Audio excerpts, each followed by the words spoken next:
Assalamualaikum warahmatullahi wabarakatuh. Baik, di sini kami akan menjelaskan kembali mengenai apa yang kami dapat di video, yaitu tentang perhitungan dan simulasi backpropagation dengan Microsoft Excel.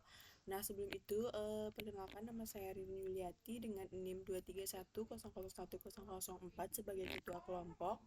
Dan saya Rizka Amalia Syafa dengan NIM 231001010 sebagai anggota kelompok.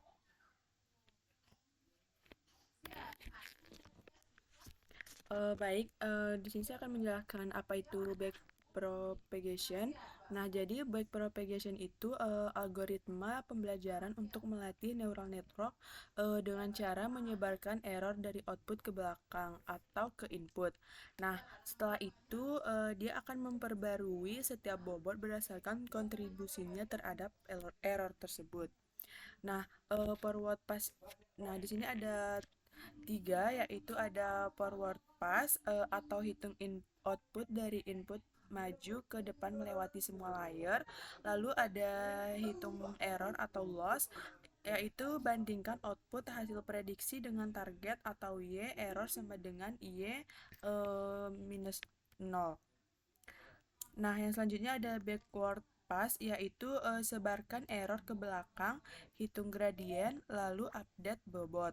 Nah, pada simulasi ini kita menggunakan single perceptron atau satu layer untuk gerbang logika N, merupakan bentuk paling sederhana dari backpropagation. Nah, yang selanjutnya di sini ada parameter simulasi di Excel. Ini screenshot atau contoh table pada Excel-nya.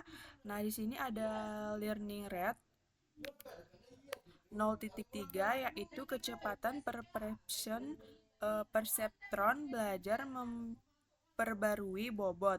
Nah, nilai 0,3 ini sama dengan sedang.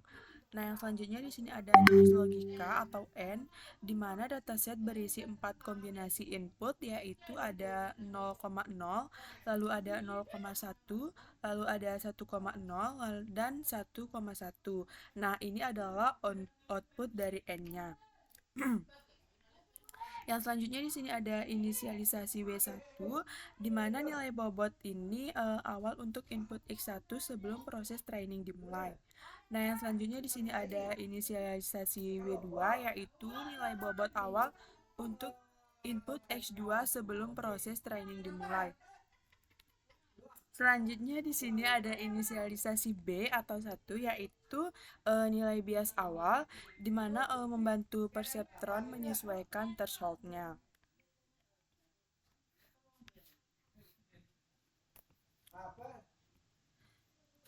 Nah, di sini ada penjelasan setiap kolom yang di Excel sebelumnya tadi. Nah, di mana epoch itu nomor iterasi penuh melewati seluruh 4 baris data. Nah, epochnya yaitu 1, 2, 3, menunjukkan beberapa kali model sudah melihat semua data. Nah, X1-nya yaitu input pertama perceptron, ia berisi nilai 1 atau 0 sesuai kombinasi logika N-nya. Nah, yang selanjutnya di sini ada X2, yaitu input kedua perseptron, dia berpasangan dengan X1 membentuk 4 kombinasi yang tadi sudah saya sebutkan. Nah, yang selanjutnya di sini ada Y, di mana target atau label yang benar untuk logika N, Y sama dengan 1 hanya jika X1 sama dengan 1 dan X2 sama dengan 1. Selainnya Y sama dengan 0. Nah, lalu B atau bias saat ini diperbarui setiap baris dengan B underscore nil sama dengan B underscore all plus error X.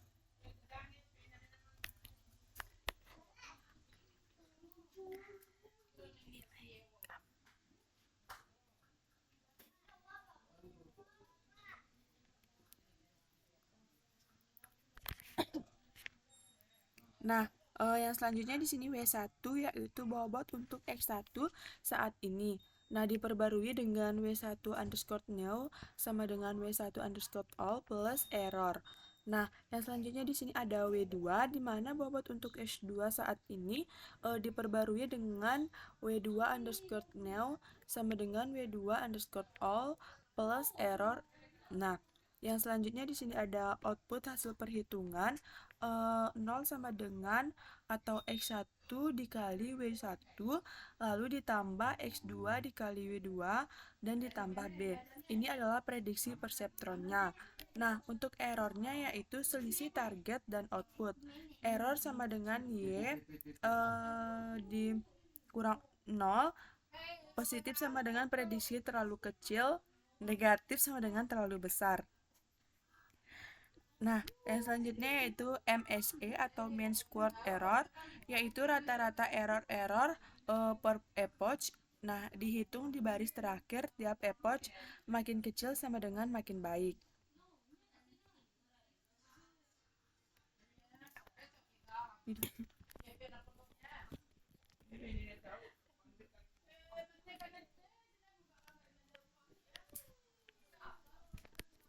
Oke, selanjutnya akan dijelaskan oleh saya.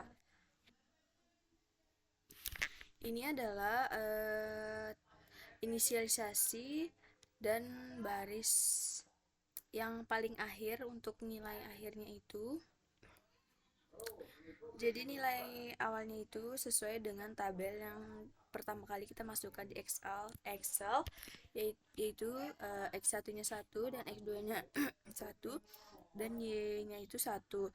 Terus ini nilai yang bias W1 dan W2-nya ini didapatkan dengan cara kita menggunakan rumus pada Excel. Nanti saya akan jelaskan. Ini simulasi 5 epoch dengan logika N. Di videonya itu dia tidak hanya menggunakan 5 epoch tapi menggunakan ada 55 epoch hingga menemukan hasil akhir nilai errornya itu yang sesuai. Nah, di sini saya akan masuk Excelnya. Nah, ini nilai learning rate-nya itu kita gunakan 0,3. Nah, terus kita yang pertama itu kita menghitung nilai biasnya dengan cara ini rumusnya. Kita menambahkan E5 ini E5 ditambah dengan nilai learning rate dan dikalikan dengan nilai error, maka hasilnya akan segini. Nih.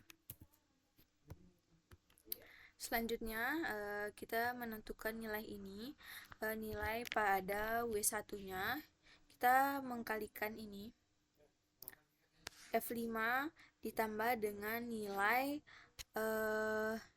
C1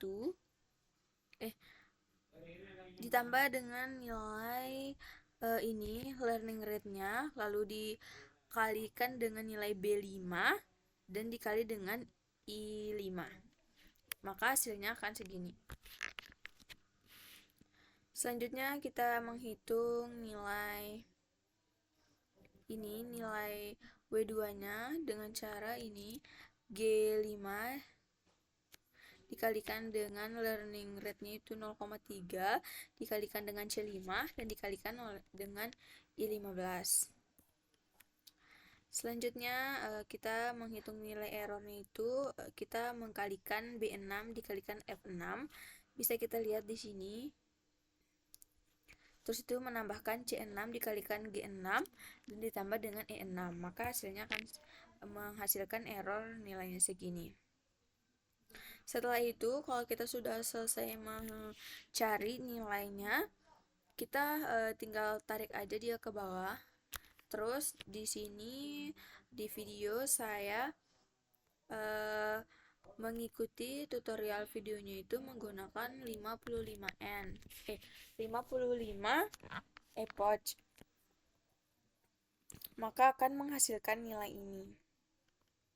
Nah, terus pada nilai outputannya di sini juga ada, kita mengkalikan B230 ini dikali dengan nilai F2350 ini ditambah dengan nilai C230 ditambah dengan ini dan dikalikan dengan nilai G230. Nilai ini lalu ditambahkan dengan nilai E230 dengan nilai ini, maka hasilnya akan itu. Selanjutnya untuk nilai akhirnya,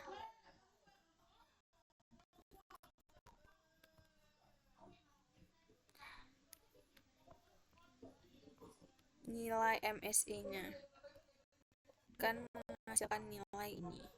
Jadi kita hitungnya itu sesuai rumus, karena sebenarnya kuncinya itu kita cukup ngerjain di EPOD 1 di W1, W2, output dan errornya. Nanti kalau udah kita menyelesaikan dua baris dari EPOD 1 itu, maka seterusnya akan lebih gampang karena tinggal menarik asal kita mengunci rumusnya. Oke, ini rumus-rumusnya. Mungkin ini udah contoh perhitungan manual. Di sini konversi per EPOD. Semakin banyak EPOD, maka MSE akan semakin kecil dan model semakin konvergen. Proses ini adalah inti dari backpropagation learning. Selanjutnya di sini langkah-langkah untuk membuat simulation di Excel. Siapkan header, siapkan logika N, isi nilai inisialisasi, formula input dengan menggunakan rumus ini pada Excel, dan formula error, formula update W dan B. Kalau kita udah tahu rumusnya, maka itu akan enak menentukannya. Selanjutnya kesimpulannya, Excel itu sebagai simulator yang mampu mensimulasikan backpropagation sebagai transparan. Setiap sel mewakili satu perhitungan sehingga mudah dan dipahami step by step. Selanjutnya MSE menurun sama dengan modelnya itu belajar dari EPOD 1, misalnya MSE 6,65 sehingga EPOD 5. MSE 0,89 terlihat jelas modelnya semakin akurat dan mempelajari pola N. Selanjutnya kolom itu adalah satu proses, misalnya B, W1, W2, O, error, dan MSE. Mempresentasikan suatu langkah matematis dalam algoritma perception learning. Selanjutnya ada ini konvergen learning rate-nya itu 0,5 dipilih agar cukup lebih tepat namun tidak overshoot. Nah, jadi nilai 0,3 ini saya dapatkan ketika saya menonton video referensi 6. Oke, mungkin segitu saja presentasi dari kelompok kami. Apabila ada salah kata, mohon dimaafkan. Wassalamualaikum warahmatullahi wabarakatuh.